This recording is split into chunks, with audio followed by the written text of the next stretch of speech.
First, thanks for joining us. We appreciate that very much. I'm Richard Betts. This is Carla RZA Betts. I'm also RZA Betts. And we're joining you from Amsterdam, which is where we make our home. And of course, that's a very long ways from Australia, but we feel like it's worth the travels because we work with a very special vineyard. It's our own vineyard. It's our only vineyard on the planet. And we make this wine from it. So this is Sucette. And the new vintage is 2018, which we're very excited to share with you. This is the return to warmth. And now that we have a few more vintages behind us, we see what it was really turning to. But 2017 was colder. It was a little bit wet. So we had a later harvest. In 2018, things changed. So the sun came out. We had very little rain. So it was the beginning of what we now know was a drought, a 3-year drought. But yields came down a little bit. So we were down to, about 85% of what the vineyard normally gives. So just a little bit more concentration, but everything was very, very healthy, which we're very excited about. And this was, so we always, what that means is it's healthy. It allows us to take our time. To decide how we want to treat things, because every year we want to make a decision about fermentation time, about the amount of whole cluster we use in the fermentation, and things like this. And sometimes if you're in a rush, like if it's raining, you have to make a decision very, very quickly. And in 2018, we had plenty of sunshine. I remember actually doing all of the winery work in sandals because it was so warm, which is very, very nice. It's nice when it's warm like that. But it also let us be very deliberate about what we wanted to do. And so for our block, the RZA block, we were able to think about, just as one example, the variable of whole cluster. And so in previous vintages, we had used up to 25%. And with 2018, when everything looked so good and we had proper hang time, and you walk through the vineyard and you taste the stems, right? So you don't just eat grapes and chew on the seeds and make sure the seeds are brown. You also taste the stems to see if they're particularly bitter or if they're less bitter. Maybe you can use more of them, things like this. So we did a few trials. We did a small batch at 25. We did most of the wine at 35%. And then we did a little trial at 50% whole cluster. And that was like one little tea bin, which is a half a ton of grapes. And we walk in it and, do this whole thing. And then we aged those things all separately. And then they came together to make the final wine. But in those trials, we learned that for that year, 2018, 25% wasn't enough stems for us. 50% was way too much stems for us. But in fact, the wine we made in the middle, 35% was perfect. So when we put them all together, that's the average is about 35%. And so we're really happy with that. And what that means for the wine is that it smells like a complete wine and it doesn't smell like an idea, right? And we could say that about any of the variables, be it whole cluster or pick date or which rows to pick first. You don't want the wine to smell like just an idea. You want it to smell like something beautiful and something complete. And the reason I chose the whole cluster example is because it's very dogmatic today. People are like, I'm 100% or I'm 50% or Chateau Reyes is always 100%. So I'm going to do that too. But that doesn't always work, right? If some place is always 100%, that's because it suits the place where they are. And it's just like, I use this example all the time. It's like baking. You can make a souffle at sea level, but if you try to make that same souffle up in the mountains, it's probably not going to work, right? So you can't apply the same recipe everywhere in the world. And for us, learning our own vineyard, we want to, it's like, also like when you used to take real film photographs, you bracket, so you go up an f-stop and take a picture and down an f-stop and take a picture. And one of those three was going to be perfect. Now we have digital, so it's easy. But it's good to remember those processes. So in sum, long story short, the grace of the vintage allowed us to take our time, make these trials, and make what we think is really special wine. It's also the first year we made one more big change, which you may not even notice. But for us in the winery, philosophically, it was a big change. And we used some new barrels. Now I say that in kind of a shocking way, so it sounds like, oh my God, new oak, and it's not that at all. The new barrels we use are called Stockinger, and they're untoasted, and they're very thick staves, and they basically don't have any flavor at all.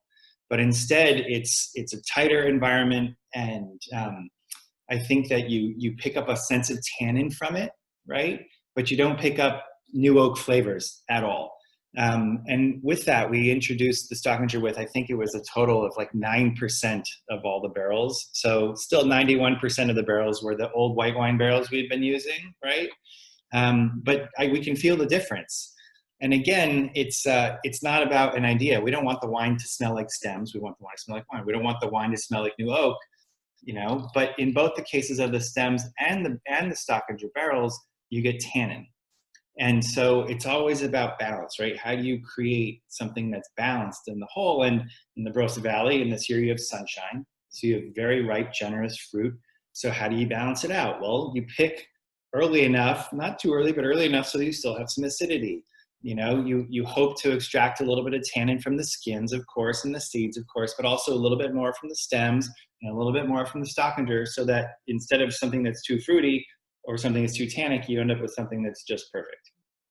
So here we are, and you'll notice we have two glasses, his and hers and his. We drink out of these Zalto glasses at home, but you can drink out of anything, a water glass. But Carla and I always go back and forth as to which one is better, Burgundy or the Bordeaux. And we never agree, and it's different every day. But I'll take my favorite. And so I think the thing that I'm really excited about, and then you should talk about what you smell too, is that it's everything that we want from the Barossa, meaning, and not just the Barossa, from the vine veil. So that's a shorthand way of saying it's very lifted and very pretty. And why is it that way? It's because the vine veil is sandy. And when you grow Grenache on clay, you get things that are just like heavy. It's like the base. When you grow things that are on sand, you get the alto and the soprano and the pretty things. And we get lots of that here. It's also a really nice tension between, you know, ripe fruit, great healthy fruit where you can actually feel the sunshine, but it's got minerality and it's got drive, and we really attribute all that to our vineyard, which we're very, very excited about. I'm going to drink some.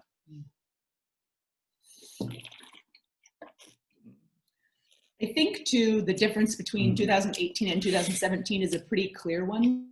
For us, the 2017, like Richard said, was a cooler, a little bit wetter vintage. 18 was warmer, and you can feel not only the sun-ripened fruit in the 18, but there's a darker fruit character. So working with Grenache grown on sand, which is where we're working in the Vine Vale in the Barossa, it's a very, very sandy area, which you'll see later on. I think the alcohol volume is exactly the same as 17 and 18. How come that it come? At the harvest, the sugar level same? Yes. So 17, we had to wait a really long time. 18, we were several weeks earlier. And so, yeah, you're basically, thankfully, the phenolic ripeness and the sugar ripeness, they correspond. So they happen at the same time, but we had to wait in 2017 many weeks longer to get to that point. And then because it was cold and rainy, we didn't have the same luxury of, oh, let's play around with all these different things. Like, okay, 25% whole cluster, let's go, time to get it done. Yeah. Okay. Sorry for interrupting. Please keep going. Yeah, that's okay. Legally, there's a small window of like 14.5. It could be 14.6. It could be 14.2. So there's going to be a small difference. But legally, you can say 14.5, and there can be 1.5 degree difference. In Australia, it's different elsewhere. But 14.5 between the 17 and the 18 is pretty close. So in terms of the 18, the fruit quality on the nose is quite different, I think, than the 17. You're still in the red fruit category, which is what happens with Grenache when it's grown on sand. But you're into, as opposed to like on the 17, I tend to get lots of raspberries and cherries, strawberries. Here, I get more pomegranate, I get more cranberry, these kind of darker fruited red notes. I do think this, part of it is because we used a higher percentage of our vineyard, and we used less of a vineyard that we had been adding in before. It's a vineyard from about 1 kilometer away. When we started in 2014, that was the only vineyard we were working with before we were able to buy our own vineyard. And so in the 2018, we use a higher percentage of our own vineyard than we had previously, and you have this darker, more kind of complex and earthy and dense fruit, and that's due to our vineyard being quite a bit older. Our vineyard was planted in the late 1800s, and the vineyard that we were working with previously was about 90 years old. So you can see in the fruit difference in the 17 and 18, not only in terms of vintage change, but also in terms of the vineyard differences. And in terms of the Stockinger, the 18 being the first year that we used the Stockinger, the tannin is something that's very clear to me. It's a really kind of fine-grained, like lengthened tannin. So the finish of the wine is drawn out a little bit more than the 17, and both of us attribute that to the Stockinger. On the palate, the flavors, I don't want to make comparisons to. It's not a self-aggrandizing idea, but I think it's sometimes helpful because Vineville Grenache isn't on the tip of everyone's tongue. You know, like, oh, I know exactly what that tastes like. But for me, in 2018, the fruits, as you said, are a little darker. Everything's very precise. The tannins are a little bit more lengthened and also precise. And I want to be clear, it's not tannin like Barolo. It's more like great Pinot Noir. So to me, when I smell, taste, and feel this wine, it feels like a well-endowed Volnay, like Dominique Lafon, or maybe a somewhat restrained Chambolle Musigny, like Christophe Roumier. And I'm not putting ourselves in that company, but there's that. That's what it makes me think of, as opposed to like 2017. I felt like, okay, that to me is a little bit more red and orange fruited almost, which brings me to the Southern Rhone. So I love this. It's super precise and super pretty. And right before we started this, we were just thinking, like, how much of this do we need to save for ourselves? Quite a bit. This has been slower to age in bottle too, which is really exciting for us. To me, that means that there's a lot more packed into this wine than in our previous vintages. And I think it's because the yields are slightly lower, and it's also because there's a higher percentage of our vineyard. Oof. How do you feel when we should open the bottle, the 18 Shüsette? Well, I think you should open a bottle. Well, you should, when the wine comes in. We have it open right now. So. Yeah. I mean, it depends. If you have the opportunity to do so, you know, bring the wine in, wait 2 weeks so it calms down, settles, and then open a bottle and see what you think. You know, if you're in the restaurant setting or retail setting, you have the opportunity to share it with some people, open it, talk about it. Personally, I think it's delicious today. I don't think that it needs to wait 5 years. But that said, I also think it will age really, really well. I've historically liked old wine. I just like the way wine ages. I think it's part of the magic. So we will for sure keep quite a bit for ourselves, and we'll just drink it all the way through. We recently had our very last bottle of the first wine I ever made, which was Grenache from Vineville, made in 2001, and it was beautiful. Like, it was not at all tired. It was like beautiful, you know, aged Rioja maybe, and it was really, really quite pretty. So they have the opportunity to age for a long time, but that doesn't mean you have to wait a long time to enjoy it.